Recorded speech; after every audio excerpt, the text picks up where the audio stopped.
Hello and welcome to Todd Rolls Dice, where we're going to take a look at the new Deathwatch kill team. We have a look at all three sprues that come in this set. First, they're going to be available in Kill Team Tomb World, which is going up for pre-order on Saturday. This is our first preview this week, so we're going to run through this. I do have questions, I do have concerns, not just about the models themselves, although I do want to point out before I go negative, I love these models, I love how they look, I love that we get all of these options with them. I have two concerns. One, what's actually in the kit, and two, how you make this kill team. But before we go through this article, I'm going to just hopefully bring everybody up to speed that hasn't been following the Deathwatch drama. So about a year ago, Deathwatch were sort of culled a little bit and moved into the Agents of the Imperium, or Imperial Agents, whatever the codex is called. And you only had 2, maybe 3 units that you could take as part of a combined force of agents. Obviously there was some backlash. Deathwatch have been a huge part of 40k and are still a huge part of 40k. So many people love them, play them, have amazing converted kit-bashed models that suddenly became unusable. So there was a bit of an outcry, a lot of an outcry, justifiably so, and the index came out. We have the index, but Deathwatch haven't had any new models for a little while. All of their models that are labelled up as Deathwatch models are all the firstborn scale. Maybe the Deathwatch veterans were slightly bigger. I think they were the Horus Heresy scale size. They are smaller than the Tacticus Marines. I have a box of them. It's an incredible box. There's so many cool options. So how about we jump over to the Warhammer web store and see just what's going on with Deathwatch. There's 5 options. None of them is the Deathwatch veterans. That box has disappeared, so that box has now vanished. You cannot buy Deathwatch veterans. By extension of that, Deathwatch troops to use in your Imperial Agents or Deathwatch Index. The other models you've got here, Watch Captain Artemis and the Watchmaster, are both that firstborn, slightly upscaled firstborn scale. Corvus Blackstar is just a beautiful ship. It has bad rules. I mean, it's not terrible. It's not great, but it is just a beautiful thing. That's probably my favourite flyer in 40k. But I'm getting sidetracked. The main thing to take from this is that the Deathwatch Veterans box has vanished. I had a feeling that this kill team was going to be the new Deathwatch Veterans box, and it was going to tick all of the boxes that Veterans box ticks, but give you 10 models and the things to make these operatives. That isn't the case, and that is why I am disappointed with this model kit. They are beautiful models, but we're losing some incredible customization options and some beautiful individual Space Marine models with the Deathwatch Veterans kit having gone. But let's get into this first. The new Deathwatch kill team is packed with specialists and shoulder pads. It's like we're going back to the 80s. The Kill Team Tomb World box is available to pre-order on Saturday, as we mentioned, arriving with 2 fantastic kill teams, the Necron Canoptic Circle and the Deathwatch. Both teams, model-wise, are very pretty. The Deathwatch are the quintessential kill team. This is the name given to their specialized squad of veteran Space Marines, deployed on behalf of the Ordo Xenos whenever a deadly alien threat surfaces. You can only take 5 warriors to each bout. Selecting from a pool of 11 different operatives, you may not take any doubles, and each team can only support 1 warrior in Gravis armor. There are 2 sets of 5 Space Marines in the new box, giving you a healthy roster to draw from. Here's a full breakdown of the available builds. I'm not going to zoom in on these sprues, you can have a look at them yourself, but as you can see here, this is a digitally rendered representation of the sprue. All of the heads are facing the other way, because that's just how they always do it apparently. There's a lot of weapon options, there's a lot of accessories and things, but these 3 sprues do not contain any shotguns, which is a key and just a continuous long-standing weapon that the Deathwatch have been able to take. It does not contain any bolters or combi bolters other than what an operative in this kill team box can take. It does not contain any other shields apart from the one that the Aegis operative would take. It has very little close combat weapons outside of what the operatives can take. You cannot take bolter and power sword. You can't make troops out of this basically, and as they've said in that first sentence, you have 11 options to choose from. You can only make 10 in the box, there's no doubles, so there's no troops choice in this. This box just makes your kill team operatives. Doesn't necessarily mean it won't get rules for 40k in some form. What they might do is this is a specific kill team build and you get options in this, maybe a 5-man, maybe a 10-man, not entirely sure. I would expect there to be some sort of data sheet for 40k, but this is not replacing the Deathwatch Veterans box. That's either a good thing or a bad thing. It's a good thing because it means we might be getting a new true scale Veterans box, which would be excellent, and all of those accessories and things would be incredible. With Deathwatch being quite a key part in Space Marine 2, Space Marine 2 selling 7-8 million copies since launch. I have a feeling that they do need to go back and revisit and flesh out Deathwatch because there is a need for it, and I think a lot of people love Deathwatch.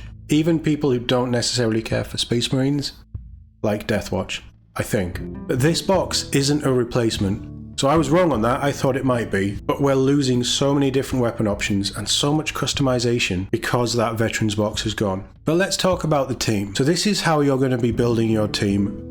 As per the Warcom preview, I'm not saying that this is 100% correct, it's probably right, but Warcom have been wrong quite a few times in the past. The first body wears Tacticus armor and can be built either as a Watch Sergeant with a power weapon or a Blade Master veteran armed with a signature Xenophage blade, an alien weapon turned against its former owners. So option 1 for building is Blade Master or Watch Sergeant, but you get two of that body in the box. The second Space Marine is also in Tacticus gear and may be equipped as a Demolisher veteran with a 2-handed Thunderhammer or issued a Storm Shield and Power Maul to assume the mantle of the Aegeus veteran. Your third operative wears Tacticus armor and can be either made as a Veteran Gunner or a Marksman veteran. The former hefts a heavy Plasma Incinerator, which you will always take, and the latter has a Precision Stalker Bolt Rifle. Number 4 wears the lighter Phobos armor, and the Head Taker veteran wields 2 combat knives and packs a Grav Shoot and Grapnel Launcher for unparalleled maneuverability. They may alternatively become a Disruptor veteran, a sneakier fella,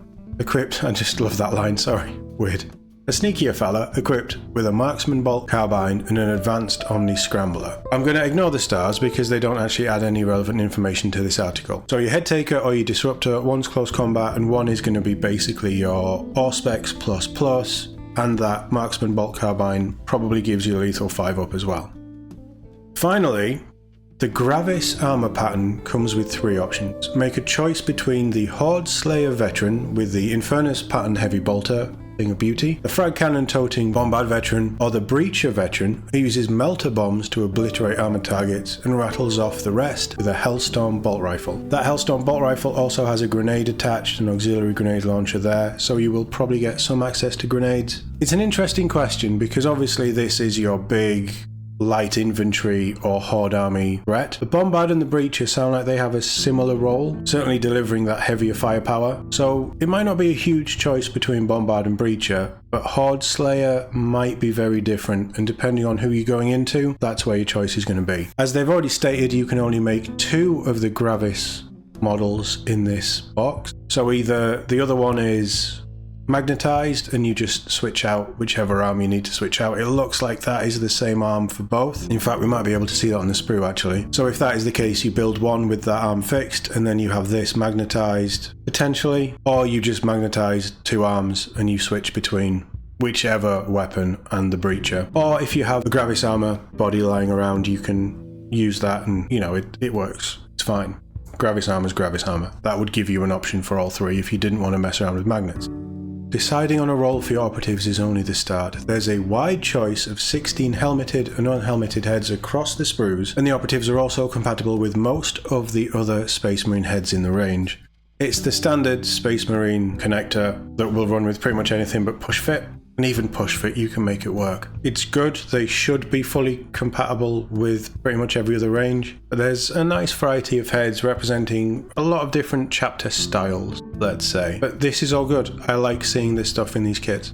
Magic Touch is the collection of the right arm shoulder pads. Every Deathwatch operative hails from a different chapter. These 3 pauldrons are their primary calling card. There are 16 standard shoulder pads, alongside 7 for Gravis and 6 for Phobos to choose from. Not only is this kit giving you shoulder pads for chapters that we haven't seen before, but you're also getting a good mix for the different armor styles, which is something that's been played about with upgrade sprues but at least this is giving you some options. So you might not necessarily use them in these kits, but if you're, say you're Raptors, you are now have access to specifically built Raptor shoulder pads or Phobos Raptor shoulder pads. It's not a cheap way to get those shoulder pads, but at least there's options there, which is pretty cool. There's also 3 Tacticus pads that are left blank, as well as 1 Gravis and 1 Phobos, as you can see there, and the rest are sculpted with a chapter logo. The Tacticus Marines have emblems for the Brazen Skulls, Exorcists, Wolf Spear, Emperor's Spears, Scythes of the Emperor, Stormlords, Blood Knights, Red Scorpions, Iron Snakes, Black Talons, Iron Hands, Brazen Claws, and Lamenters. Those 2 stars is just confirming that, as you can see in the picture, that patchwork is sculpted onto the shoulder pad to make it easier to paint. Gravis pads include the livery for the Salamanders, Raven Guard, Imperial Fists, Dark Angels, Flesh Terrors, and the Nova Marines, while the Phobos pads are for Ultramarines, Blood Angels, White Scars, Brazen Minotaurs, and Raptors. Of course, some of these icons are shared between chapters, only separated by colour scheme, so you could have Crimson Fists, Hawk Lords, and more if you want.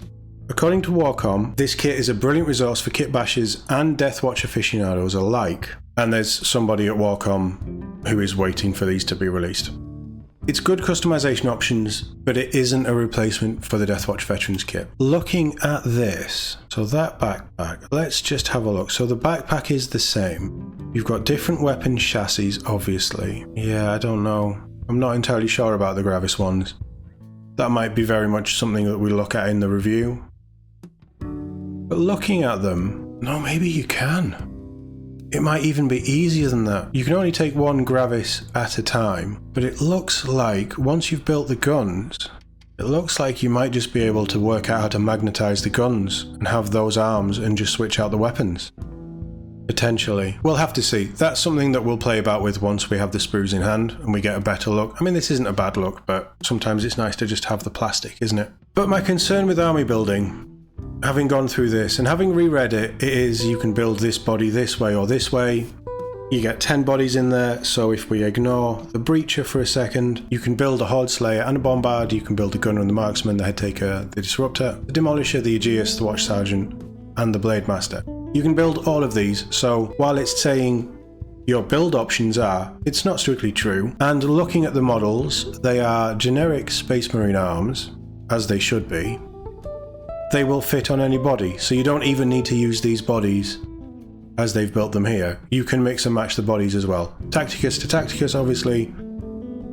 Your Phobos, you're probably going to want to switch out with a different Phobos if you want to go down that route. Obviously these have the insignia on the chests, which is really, really nice. And your Gravis is always going to look like Gravis, which is nice that the Breacher has a very different pose to the Bombard and the Horde Slayer, which are mirror image basically. But this initially read to me like your choices were Watch Sergeant or Blade Master Veteran, Demolisher or Aegeus Veteran, Gunner or Marksman, Head Taker or Disruptor. We know that you can only take 1 Gravis. They don't say you can only take 1 Phobos. And they also don't say, while there's no duplicates, they don't say that you can't take Watch Sergeant, Blade Master, Demolisher, Aegeus, and then a Gravis. So hopefully you're not restricted in how you can select your squad, which was my initial thought when I first read the article. Let me know your thoughts on that, because they do specifically say build either, because the bodies are repeat bodies for these models. Doesn't actually say pick either.